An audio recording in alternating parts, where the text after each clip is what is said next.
দেশের বাইরে আমার কোনো ঠিকানা নেই, এটাই হলো আমার ঠিকানা। এই দেশ, এই দেশের মাটি মানুষই আমার সব কিছু, কাজে আমি দেশের বাইরে যাব না। দেশের এত সমস্যা, এই কোনো সমস্যা নিয়ে আলোচনা হয় না। দেশে শুধু গালি গালাজ, পার্লামেন্টে গালি গালাজ, আমরা পার্লামেন্টে নেই, কোথাও নেই, কিন্তু শুধু পার্লামেন্টে খালেদা জিয়া, তারেক রহমান আর জিয়াউর রহমানকে নিয়ে চলছে, তাদের যত গালি গালাজ আমাদের ইয়ে করছে। হ্যাঁ, এইটা হলো তাদের কাজ। পার্লামেন্টে কোনো কিছু হয় না, কাজে এই অবৈধ পার্লামেন্টে আমরা জানি, এই অবৈধ পার্লামেন্টে যত কিছু আইনি পাশ করুক, সত্যিকারের নিয়মতান্ত্রিক নির্বাচন হয়ে জনগণের সরকার আসলে কখনোই এই আইনগুলি কার্যকর হবে না।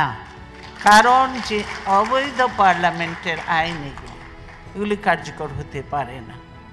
আপনারা দেখলেন যে আজকে দলীয়করণ করেছে, আমি আগে বলেছি প্রশাসন হয়েছে, পুলিশ হয়েছে, তারপরে নির্বাচন কমিশন। এই নির্বাচন কমিশন পুরো দলীয়করণ, সব দলের লোকজনকে বসেছে। কাজে এই নির্বাচন কমিশনের অধীনে কোনো নির্বাচন কি সুষ্ঠু হবে? হবে না। এই হাসিনার অধীনে কোনো নির্বাচন কি সুষ্ঠু হবে? এতগুলো কিছু দেখার পরে হবে না। যার জন্যই আমাদের ডিমান্ডটা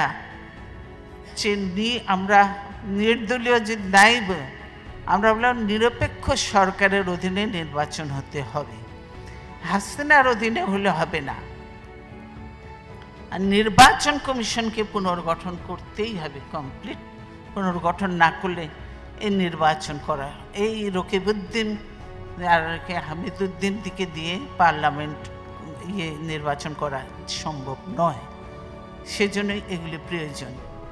দেশ আজ গণতন্ত্রহীন অবস্থায়, যার জন্য দেশে এইসব ঘটনা ঘটছে, একের পর এক যে ঘটনা ঘটছে, এই গণতন্ত্রহীন অবস্থায় রয়েছে।